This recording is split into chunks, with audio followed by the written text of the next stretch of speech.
දැන් මචං මං ආරංචි දෙන්න නැත්තේ අර සෑහෙන්න අවුල් හොඳේ සෑහෙන්න අවුල් මේවා හුත්තෝ මේවා කැරි වැඩ මේවට හුත්තෝ කතා කරනවා අපිට කතා කරන්න පුළුවන් අපිට අවස්ථාවක් දෙන්නට අපිට කතා කරන කැරියොන්ට යකෝ බලපන් ප්ලෑන් කොච්චර තිබ්බද කියලා මේ වේසික පුතාට හුත්තෝ යකෝ ගං වතුර ගැලුවා තමුඩ ගං අරු ගිහිල්ලා විභාගය යන හුත්තෝ අපි එහෙව් එකේ මුන් කාගෙන් ආලා හුත්තෝ මේ නිවාඩු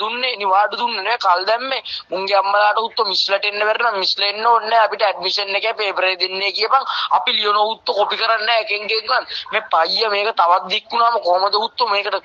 හරි හුත්තවල් එන්නේ මේක හුත්ත හුලං හැමුවයි කියලා කෝ හුලඟ යනවා තමයි හුලඟ යන්නේ නැතුව මොකෝ හුලඟ අල්ල බෝතලයකට දාගන්නේ හුලඟ යනවා අපි ගිහිල්ලා ලියන්න පුළුවන් නේ ඔක වැස්ස රේන් කෝට් එකක් දාන් ගිහිල්ලා ටක්කය කොහොමද කල් දාන්න ඕනේ ගස් කඩම් වෙන්න තමයි නවත්තන්න බෑ නවත්තන්න බෑනේ මේ වේසික පුතාලට හොඳක් වෙන්නේ නැහැ මේ වේසික පුතාලා මං කියන්නේ හුත්ත කැරි වැඩ මේවා කැරි වැඩ මං ආ නිදා ගන්න වෙන කරන් දෙන්නේ